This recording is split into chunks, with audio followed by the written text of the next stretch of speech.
Facts and data are good to have, but they don't make you the person you are. The answer to seeking your best self can be found in stories, both in film and book format. Fictional Influence breaks down the stories that make us and shines a light on how they inform our society and our morality. I'm Kristin McTiernan, author and ghostwriter, and I have a story to tell you. Any man who must say, "I am king," is no king at all. Tywin Lannister. In the aftermath of a disaster, most people long for someone to be in charge, even if it's a small disaster like a car wreck or a house robbery. Tell me what to do. Tell me where to go. The problem with that is that sometimes the one who steps up to tell you exactly what they want you to do isn't interested in helping you. In the 2000 sci-fi film Pitch Black, we meet Carolyn, one of the pilots on a space cargo ship.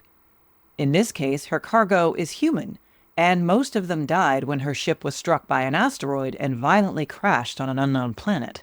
Her captain also died, as did her fellow pilot. As the last remaining member of the crew, the few survivors treat her as the leader and look to her for guidance. But she doesn't want that role. She's not comfortable with it. She's afraid and is relieved when one of the survivors steps forward, giving people orders, assuming the role of leader. William Johns seems like a guy you can trust. He's a cop escorting a violent criminal to prison. He's strong, handsome, and understanding when Carolyn confesses to him she tried to flush the cargo hold to save her own life during the crash. Again, the cargo was people. The people who are now stranded on an alien planet with her, including Johns. It is her guilt that makes her reticent to be the leader that she should be. Her guilt that makes her passive and obedient to Johns. The problem, of course, is that Johns isn't a cop at all. He's just dressed like one. He's actually a mercenary, and he stands to make a lot of money from seeing Richard B. Riddick to the Supermax prison. That's the reason Johns is so invested in finding a way off the planet. It's not to see the survivors safely home. It's to get his money, and he only needs Riddick for that. The rest of them?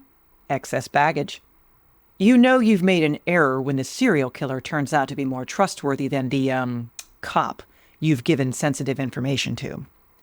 To be fair, even if Carolyn had asserted her authority early on, it's unlikely Johns would have gone quietly along. Even less likely Riddick would have behaved himself. They both had their own agendas, each in opposition to each other, and Carolyn, a woman, is weaker in both her physicality and in her resolve. She can't go head-to-head with either of them. Even at the end, when she finally asserts her role as captain and protector of the final two survivors, Riddick isn't intimidated by her. He's not cowed or backed into a corner. He does as she says because, well, I'm not sure if respect is the right word here. He saw the change in her, the refusal to allow her passengers to die, even if it cost her own life.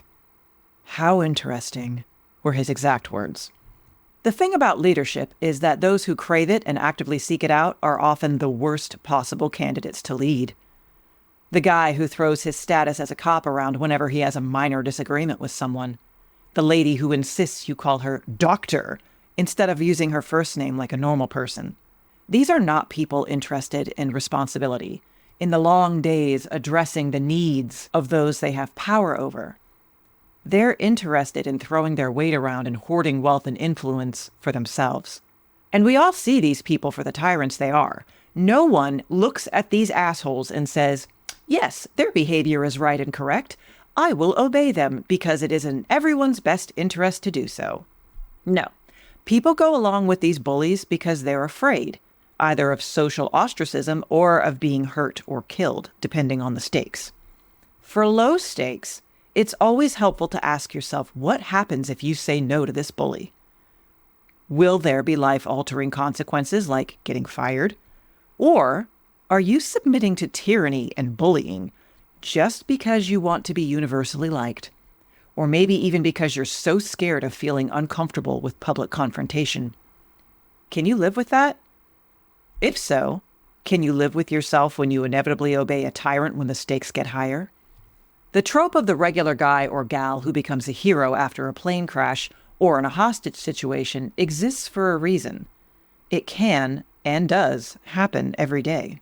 Right now, right this very second, there are regular men and women on mules, on four-wheelers, and in helicopters bringing supplies and medical care to people stranded in North Carolina and Tennessee, areas where whole towns have been wiped off the map.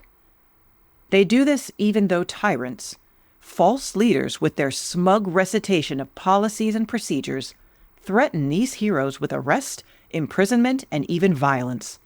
These people decided that some fat guy with a piece of tin pinned to his chest doesn't actually have the authority to order them not to save lives. They have seen who deserves to be followed and listened to, and acted accordingly, and I can promise you none of those leaders asked for any of this. But they have taken up the burden thrust upon them, and are doing what they can, which is all any of us can do.